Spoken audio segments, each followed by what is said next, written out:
সবকিছু মিলে প্রেশারের জন্য।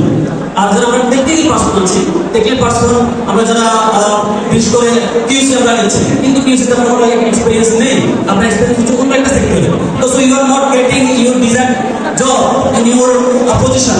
সো আমি মনে করবো যে আপনি আপনার ডিজায়ার্ড পজিশনটা পাবেন যদি আপনি আপনার ডিজায়ার্ড পজিশনের উপর এক্সপিরিয়েন্স আপনি লাভ করেন। তো সেক্ষেত্রে দিস ইজ মোস্ট ইম্পর্টেন্ট। তো আমি কথা বেশি বাড়াবো না, আমাদের রাহুল গ্রুপের পক্ষ থেকে সবাই ধন্যবাদ জানাচ্ছি, আমাদের প্রিয় অপশন আর জবদের রাহুল গ্রুপের পক্ষ থেকে ধন্যবাদ জানাচ্ছি, আজকে যারা এসেছেন সবাইকে ধন্যবাদ জানাচ্ছি। Thank you very much. আসসালামু আলাইকুম। ধন্যবাদ Mohammad Enamul Haque, head of teacher and admin, Rahul group.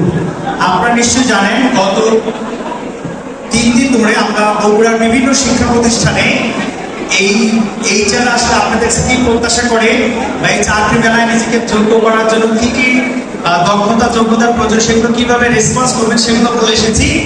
আজকে যারা উপস্থিত আছে নিশ্চয়ই যে যারা কথা বলবো আপনারা বুঝতে পেরেছেন।